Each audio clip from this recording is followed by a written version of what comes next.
I'm going to McDonald's. I'm going to McDonald's. I'm going to McDonald's.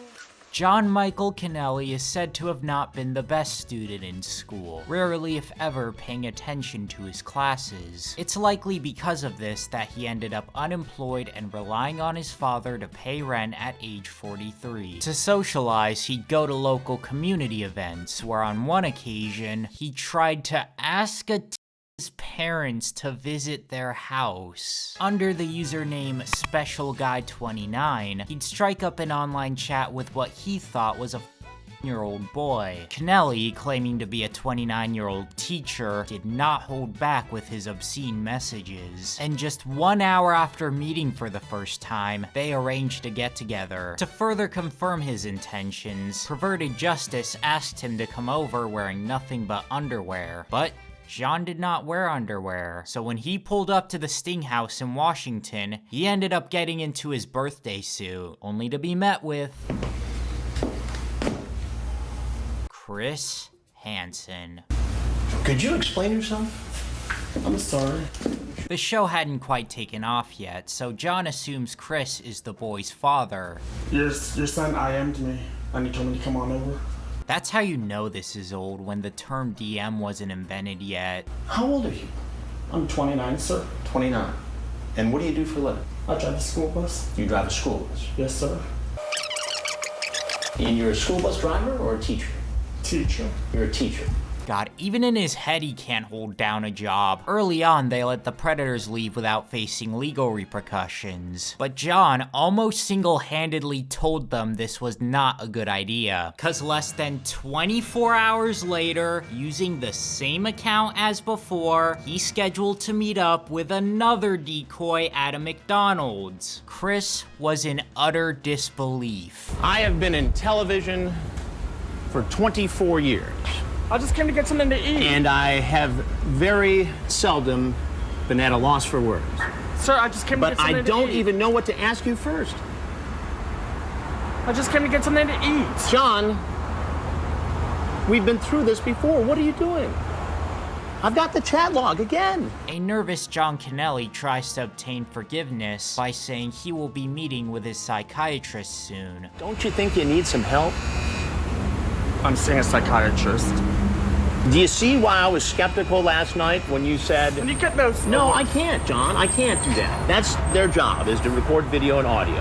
Now, you put yourself in this position. That's a federal offense. You can go to prison for it. Do you know that? Yes. Then why do you do it? That I need help, and that's what I'm seeing a psychiatrist for. And you're going to find help here at McDonald's? No. You're going to find help from a 10-year-old boy? No. I got 2 appointments with my psychiatrist tomorrow. Who schedules 2 appointments in one day with the same doctor? You consider yourself a predator. I don't know. I don't know? What do you consider a predator then? After exiting the scene with his shoes untied, police raided his apartment, arrested him, registered him as a Tier 1 offender, and at first gave a 10-year prison sentence. But this was then downgraded to a 2-year sentence, with the remaining 8 years suspended. This means he's given a chance to avoid serving the full 10 years if he obeys certain conditions. In John's case, his quota was no access to internet and no contact with unless supervised. He then exposed himself to 2-year-old girls at a park. Once he finished his second sentence, he got a job at a sandwich shop, but once they actually looked into his history, they fired him. Oh, he'll be heartbroken to find out that not even his idol likes him. These guys continue to fall for it every single time. There must be like 100 million episodes of the show, and these guys still come out. Kennelly remains unemployed to this day, and occasionally he's been spotted by TCAP fans in public. Guys, please keep the memes out of general. Donald Leroy Morrison Jr., despite being diabetic, lived a happy life at first. He worked in several jobs as a football announcer, customer service technician, and even the federal government at one point. But this would all collapse when he chose to meet up with his year-old girl and take pictures of her. Authorities searched Morrison's Texas home and found more illegal images on his computer. The punishment for this was a very lenient 1 year in jail and a $197 fine. People paid 10 times that for owning Kinder eggs. They did not even register him on any lists. Donald ended up moving back to his parents' house in Fort Myers, Florida, and getting a job as a cookie baker. In his spare time, he'd go on online chat rooms as Donnie 1957 male and meet up with more girls, although according to him, they were all in their early 20s. But then he found a year-old girl and after a very short chat, scheduled to meet up. Morrison arrives wearing the sweatiest shirt imaginable, it's better than nothing I suppose, and sat down to eat some cookies kindly offered by... Can I get you a glass of milk to go along with those cookies? Sure. We should have gotten a bake-off between these two. He tries to cover up his sweat stains in front of Chris, but what he can't hide is his chat logs. So he confesses to all of his past misconduct. I have a compulsion for younger women, just meeting them. I've met about a dozen of them online. His reasoning? Yeah, I don't know why. You don't know why? Well, I know why. Well, you treat this like, you forgot to pay for some candy at the grocery store. I know it's wrong. I shouldn't have done it. I knew I shouldn't have done it. Why'd you do it then? I don't know. Just because when people sweet talk me, I fall. You can tell he's anxious. The sweat in that shirt must be an entire city's water supply now. Yeah, I don't think I want to do a hydration reminder today. Hansen asks Morrison how the people in his life will react to this, and he says, Oh, I know my mom's gonna take my computer and completely throw it away. yeah, he checks off all the stereotypes. You're 48 years old, Donald. Why should you rely on your mommy to do discipline here? Because of, like I said, lack of judgment, being lonely, having no girlfriend, physical contact with anybody, just, lack of... Then it turns out that Donald has actually watched Dateline NBC before. What made you think that this might be a police operation? Just after seeing all these things on Dateline, like I said, this is the first time I've done it since I've been here. So you've seen all the Dateline stories? Mm-hmm. And what did you think of those stories?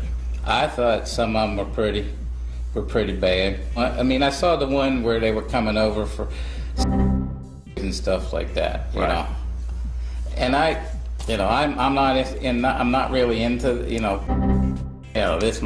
this is probably considered that. And I know this is probably going to be on Dateline too, so go ahead and put it on. Well, you know who I am. Yeah. I'm Chris Hansen with Dateline Right, NBC. I understand. I recognize it from the voice. And everything you've just said and done has all been recorded. Okay. Before leaving, he thanks Chris for making him realize that he needs help. Thank you for bringing, kicking me in the pants and setting me straight, Chris. He seems to believe that if he gets therapy, he'll dodge any and all consequences. But the police say otherwise. Get on the ground! On the ground! I knew this was going to happen when Dateline was in there. The way he says it, it's like he's a character breaking the fourth wall or something. During the arrest, he went into diabetic shock, so he was brought to a hospital before being charged with a measly 9 months in jail and 3 years probation. But at the very least, he was finally registered as an offender. After finishing his sentence, he went back to living with his mother. At a dialysis center, a TCAP fan in her 30s recognized him and got his contact info. The two had explicit conversations over the phone, and eventually they scheduled to meet up at Morrison's mother's house. But when the day came, nobody showed up. It was all a prank. In 2012, he got arrested again when he got caught looking at illegal pictures in a public library, a place that offenders like him aren't allowed to go to because are present. His sentence for this is unknown, but we do know that by 2021, he was free, because he'd briefly appear in a local news report about a storm. Donald Morrison has lived in Mobile Manor since 2001. I've been through Charlie, Wilma, and Irma. He says the damage this time isn't as bad as when Charlie hit. When it came through, it was like, it sounded like a tornado is what it really sounded like. I mean, it was just really fast. This must have been quite the jump scare. Then in October 2022, he died at age 65 from unknown causes. Supposedly there was a celebration of life event, so who knows what happened there. 'Cause I'm Slim Diddy, yes, I'm the real Diddy. All you other Slim Diddies are just a big pity. Cody Michael Green always made himself out to be a hood-born gangster of sorts. In actuality, he was raised in one of Georgia's wealthiest areas. But this luck wouldn't last, as at age 16, he got into a car accident that resulted in a brain injury. Supposedly in high school, he was an outcast, although when girls tried to talk to him out of pity, he'd act creepy towards them. Cody's run-in with the law did not start with grooming, but with a DUI that placed him on probation. Not long after, he was caught fleeing the scene of a car crash. But what truly got him into hot water was his chat with a 13-year-old decoy named Maddie. He went by Perfect Buddy Georgia, and not only did he send the usual graphic messages, but also pictures of his ass. God, I pray for anybody on the production crew who had to look at these types of photos. Unlike the last two predators, Cody takes his time to get to know Maddie, and after talking for several days, they schedule to meet up. The time comes, he pulls up to the house in an expensive Cadillac, brings in some groceries, and... Hey! Why don't you just step right over there, please? Please, sir, I really drove this far for no reason. You drove this far for no reason? Yes. Cody swears up and down that he had no bad intentions. I said, if this is really not what you're looking for, I really want you to tell me that. Because I will come over and I swear I will just be with you and I will not touch you, anything like that, is what I said. And I can prove that to you. I will show it to you. You'll show me how? Please, I swear, sir, I'm a desperate person. I need a girl in my life, and if she really wanted to be my friend, that would be all I needed from her. Chris, unmoved, asks about the groceries. White chocolate. Yes, sir, that's what I told her I was bringing. What about condoms? Yes, sir, I have them also, but that was not my intention, I swear to you, sir. See, him buying condoms was just a silly little accident. Happens to the best of us. God damn it, not again. Cody then shifts the blame to the decoy for getting him to act inappropriate. So you did everything just because she told you? Yes, sir, I swear to you that is the reason for it. All while Chris reads out the messages. Did you say you are ready to have my fang in your mouth? Yes, sir. You would have had... Probably, yeah. Why? Because it's so alluring to have... Girl? It's just something that you'll probably never have again. That would be probably the cleanest, best pleasure, I would say. The cleanest, best pleasure? Yes, sir. Is to have your old girl? Yes, sir. Once the police apprehend him, he flips off the camera, hides behind his cap, then flips another bird. I thought prisoners only wore striped outfits in cartoons. This is the goofiest thing I've ever seen in my life. Was placed on bail, but thanks to his rich parents, he paid it off quickly and got an attorney for the upcoming trial. The court found that despite his brain injury, he was competent enough to stand trial. But even with a lawyer at his side, Cody found himself with 3 years in prison, 12 years of probation, lifetime registration as an offender, as well as being forced to live with his parents and wear an ankle monitor at all times. After being released, he went and exposed himself to a girl at a pool, getting him 9 more months in jail and 16 more years of probation. Now, Georgia considers him a dangerous offender, meaning he's very likely to repeat his actions. No reports of him doing so since have come out, thankfully, although in 2024 he got arrested for battery and shoplifting. Now he looks like Wendigoon. SpongeBob SquarePants! SpongeBob SquarePants! SpongeBob SquarePants! Malik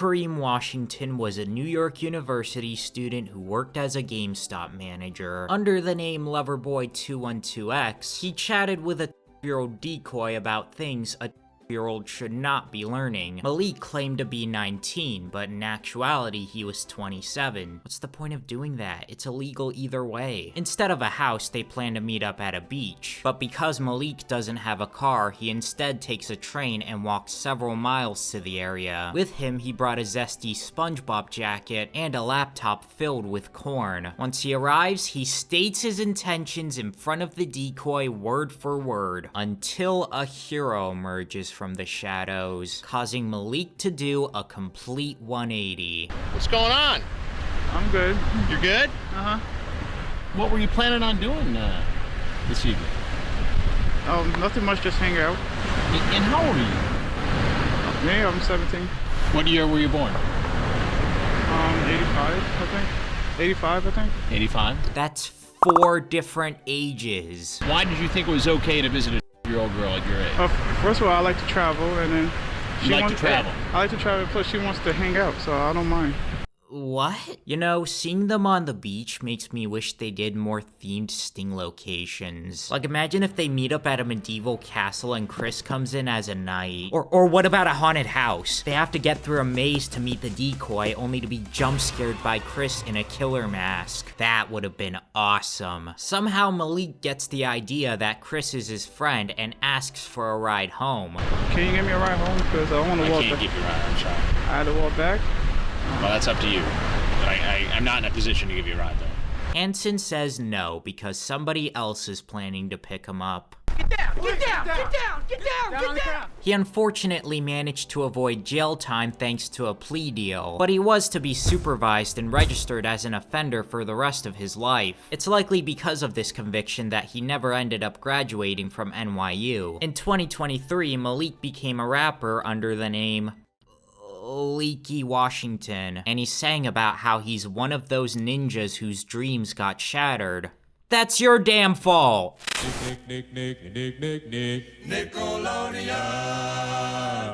Justin Taylor Smith was a freelance editor who primarily worked at, where else but Nickelodeon, the network by creeps for creeps. He was involved with all their most popular cartoons, and even made his hair Nickelodeon color. Going by the handle Resident Smith, Justin begins chatting with a decoy named Carly. That name is purely coincidental. iCarly came out after. Acknowledges that he shouldn't do it, cause it's illegal, yet only doubles down, then makes a plan to meet up. So after a nearly 40-mile drive in LA traffic no less, Justin Smith is welcomed by guess who? We had a lot to talk about, you and I. Why don't you just have a seat right there, please? And he immediately dips. Okay. I need you. No, seriously. You're going to want to talk to me. I'm sorry. Trust me on this. Now, you work at Nickelodeon, huh? No. You don't. What's your name? There is no interview whatsoever, just him getting arrested with his impeccable crocodile tears. I really wasn't going to do anything. Stand up, I swear to God. I'd be lucky if I have any sort of resemblance to my job, to my friends, to the way my family perceives me, to the girlfriend I've had, the dog we have together. Nickelodeon tells Dateline that they fired him, but IMDb says he didn't leave the network until 2011. Knowing what we know about kids' TV, it wouldn't be surprising if they lied to avoid backlash. Justin would be charged with 2 felony counts and given 5 years probation, community service for 60 days, lifetime offender registration, and mandatory counseling. In 2020, he tried returning to editing by working on a show called Celebrity Call Center, a show where randomly chosen people get to talk with Z-list celebrities over the phone. Literally nobody watched it, and it only got 7 episodes. Since then, Justin Smith has not gotten any work. A straight white man. Michael Wilusz was a 49-year-old from Lakeland, Florida who... there is literally no other info about him prior to his TV appearance. Using the handle generic white male, that sure is a name alright. He posed as a 30-year-old and began conversing with a girl half that age. Just like the last guy, Michael recognizes that this is not okay. So he asks the decoy to keep the relationship a secret. They arrange a time for him to visit, and he heads out with sunscreen, beer, and condoms. Once he enters the house, he is greeted with the opportunity to try Chris's world-famous cookies. Come on in over here. Have a seat there. Hungry? How does it taste? Great. Wow. These are home baked. The way this is shot has made some people think that Michael has a glass eye, with a few even speculating that he lost his real eye by serving in Vietnam. He wouldn't have been old enough to do so until the very end, so there's no way this is true. I don't blame people for thinking this though, cause he looks like an 80-year-old grandma. Is this some kind of setup or something? What do you mean? I'm just on my way to the beach. And how did you meet her? Well, of course, online. You act like I should know that. Well, yeah, I mean, it's a common thing now. Just to meet young girls online. I'll meet any women online. Then I remind generic white male that Jolanda told him she was. What? No way. Once cornered by Chris, he throws away the cookies, rude, leaves, stumbles on the porch, and gets taken into custody. But he and 2 others caught in this sting operation got a lawyer. The lawyer asked Perverted Justice to hand over the chat logs. Perverted Justice said no, so the court had to step in and coerce them into doing so. Perverted Justice then says, oh no, the hard drives crashed. Looks like the chat logs are lost forever. So because of PJ's sheer incompetence, all 3 of the suspects were acquitted of all crimes. It later turned out that the chat logs were readily available. So why hesitate? This could have been an open and shut case. The road to hell sure is paved with good intentions, isn't it? Mickey Mouse Clubhouse. Come inside, it's fun inside. Jeffrey Douglas Stacy was a 27-year-old working at a deli in Ohio. His life was not good at all. He lived with his parents, suffered from epilepsy, and his only friends were drug addicts. But he'd only make his situation worse by chatting up a year-old decoy and immediately jumping to the gross stuff. Jeff, going by single Texas guy for fun, even though he never lived in Texas, sent other people's nude photos and cropped the heads out to make them look like they were his. He showed a bit of skepticism on whether or not the girl was real, but he ultimately chose to take the risk and make the drive to Cincinnati. Could you do me a favor and just have a seat right over there on the other side of the bar? Where millions of people got to hear his buttery smooth voice. I ask everybody all kinds of stuff. It's just talk. Do you? What's wrong with what's asking questions? Mickey Mouse here deflects everything Chris tells him. For 10 whole minutes, the conversation just goes in circles. I believe she's 18. 18? Mm-hmm. And what made you think she was 18? Because I thought she said she was 18. You want to try again? You want to try again? It's like he's hosting a game show. I don't know. I really don't know. I thought she was 18. What's that say right there? What number is that? Okay. Go ahead, sit down. I don't remember. But isn't that a little convenient that all of a sudden you're sitting here talking to me and you don't remember? No, it happened probably last night. Whole 24 hours ago. So? A lifetime. Then you say, oh, you're not a cop, are you? Why did you ask if she was a cop? Because I had people who were drug friends, and they say that if you ask that they have to tell you. So the druggies told you that if you ask over the internet if they're police, they have to tell you? Yeah. And why were you worried that it might have been a police officer? I ask everybody. Just out of habit? Yeah. Well, doesn't it indicate that you're worried that if it was a police officer, you could get in trouble for what you were doing? No, because I ask that to everybody. It's talking. Talking. Yeah, but the difference tonight, Jeff, is that you went from talking to showing up at this house where you thought a girl was home alone. I didn't know. You didn't know what? She was... Do you want to go through the exercise again where we talk about what age is right here in the chat? No, because I don't remember. You also sent this picture of yourself. Yes, I know. That's you. And then you sent these pictures, too. Yeah. Who are they? What's all that? Just phony pictures. Just phony pictures. What were you going to do if you had showed up here and a girl was here and I was not? What would have happened? Probably a whole lot of nothing. A whole lot of nothing. Didn't bring alcohol. I didn't bring drugs. I didn't do any of that. Yeah, but what you're saying now conflicts with what you said online. It's online, though. So you just made it all up. All play, all chat. Mm-hmm. The difference is, Jeff, you showed up. Eventually, he does admit he was in the wrong and claims it was all just a misunderstanding. I mean, I'm sorry if all this happened. I'm sorry all this It's really a misunderstanding. A misunderstanding. You know the drill by now. Chris lets him go, and the police detain him. Apparently, though, he can't even remember his age. You're 29? 25. Okay. You think? How old are you? I think I'm 25. Okay.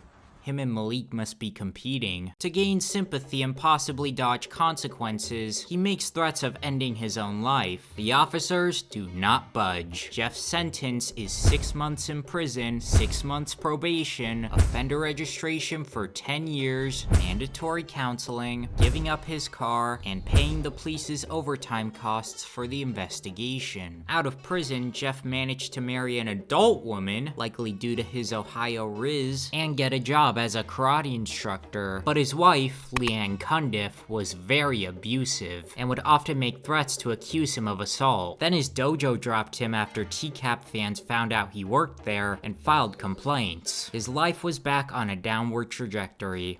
In 2021, a Walmart employee noticed that a car was parked in the same spot for 2 days straight. He peeked, saw a lifeless Jeffrey Stacy, and dialed 911. Drug intoxication combined with poor overall health had taken him out at 41. Now that her husband was gone, Leanne had no means of paying rent, resulting in her getting an eviction notice. With nowhere else to go, she poured olive oil all over her kitchen, grabbed a lighter, and set it ablaze. The whole apartment was quickly engulfed in flames. Soon it spread to her neighbor's unit, though luckily nobody was home. 3 days later, she broke into another neighbor's apartment to steal whatever drugs she could find. Then that neighbor came home to a stranger in his backyard surrounded by pill bottles. The police were called and Leanne was arrested. When questioned, she would pin the blame on her family members who lived nowhere near the area.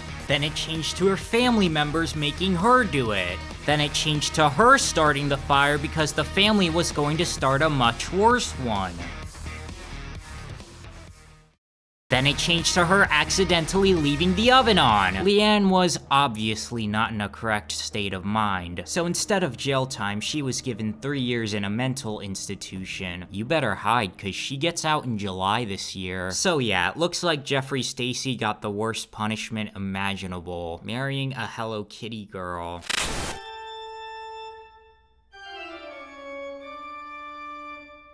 This show really isn't doing the Michael community any favors. Michael Andrew Warrecker was a computer technician looking for work in California, as he had been living off of an inheritance for quite some time. Under the username... How do I even begin to approach this? Okay, how about this? I'll show it for 1 second. Ready? Bam! Warrecker's chat log is easily the worst in the entire show. He literally fantasizes about cutting her and drinking her blood, among countless other things that I don't want to describe. Thank God he was talking to a decoy. We have a lot to talk about. Why don't you have a seat? And Chris was even kind enough to offer a substitute for blood. This is punch, right? Yeah. Apparently, Michael knew from the get-go this was a sting operation. And I knew that this was a setup because this was too convenient for this. What was too convenient? A chat room and just talking about everything that she did. Yet he still decided to show up. And how old was this person we were talking to? She said she was. But she said she was. And how old are you? I'm 29. 29. What kind of a thing is that to say? To a 3-year-old kid? Well, she wasn't, was she? She said she was. Well, and I can say we're at 12. Here's what he has to say about his username. Can I... How do you come up with that? A guy-to-guy thing here, okay? It gets responses. Do you think it was funny? No. Then why would you do this? It's just something that I like to put myself into that role and talk about. And about his messages. Yeah. The way that I entertain myself is online. And I'll say anything, and I'll talk about anything. You talk about... Okay, well, people... So that's normal? Well, people do some things, man. Come on. Do you feel that you have got a problem chatting online? Sort of, yeah. Wow. And look at how they edited his arrest. What do you think should happen to you?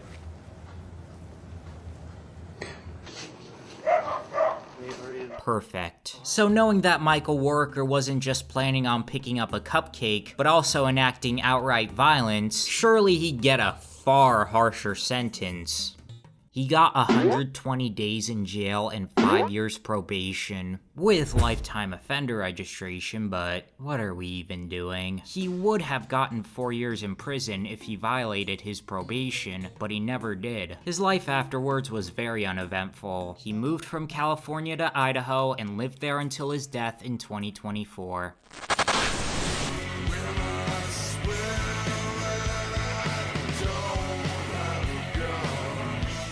Lewis William Conrad Jr. had it all. He obtained a degree from a prestigious law school and became the district attorney for his county in Texas. Those who knew him said he had a near photographic memory of the law, but despite having impeccable skills and one of the highest paying careers out there, his romantic life was nowhere near as lucky, which must have been his motivation for destroying a once-in-a-lifetime opportunity. Lewis, pretending to be a 19-year-old named Will, got in contact with a 13-year-old decoy, and the usual DMs followed. But midway through, Lewis stopped talking to the decoy and deleted his MySpace. I told you this show is old. In fact, the Predators can no longer watch it because it's over 18. Technically, though, he still broke Texas law, so after a bit of deliberation, the police decided to search his home. When they arrived, Lewis refused to answer the door, so they called in the SWAT team to breach it. Inside, they found his computer, which had illegal images on it, and a textbook about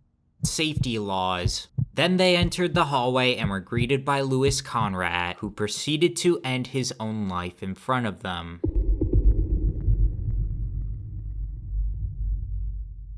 The police department would be lambasted for how poorly they handled this case. Many signs pointed to NBC orchestrating the arrest for content rather than for justice. On top of that, his house was raided before they even got a search warrant. Because of these factors, Conrad's sister sued Dateline NBC for over $100 million. To prevent further lawsuits of a similar caliber, the network officially canceled To Catch a Predator.